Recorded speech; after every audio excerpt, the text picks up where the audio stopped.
দুনিয়াতে যত অদ্ভুত অদ্ভুত প্রশ্ন সব আপনি মুসা আলাইহিস সালামের মাথা থেকে পাবেন। বিভিন্ন বিষয়ে আল্লাহরে প্রশ্ন করতেন। সাইয়েদনা মুসা আলাইহিস সালাম আল্লাহরে বললেন, আল্লাহ আপনি আমার এমন একটা জিকির শিখাইয়া দেন যে জিকিরটার শব্দ আপনি আর আমি ছাড়া কেউ জানবে না।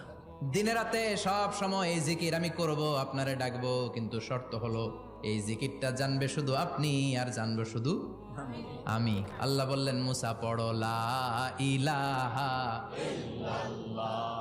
মুসা আলাইহিস সালাম কয়, মাবুদ এটা তো জাতীয় জিকির, সবাই জানে। আমি তো চাইছি এক্সেলেন্ট একটা জিকির, কারো কাছে নাই, শুধু আমি জানবো আর আমি পড়বো। আল্লাহ বললেন, মুসা এই লা ইলাহাকে যদি এক পাল্লায় রেখে দাও, তাম বিশ্ব, সাত আকাশ, সাত জমিনটারে তুলে যদি তুমি আরেক পাল্লায় রেখে দাও, লা রাজাহাত কাফাতু লা ইলাহা ইল্লাল্লাহ, মুহূর্তের মধ্যে লা ইলাহার পাল্লা ভারী হয়ে যাবে। ও মুসা, তুমি যতই এক্সক্লুসিভ জিকির চাও, লা ইলাহার চেয়ে দামি জিকির আমার কাছে নাই।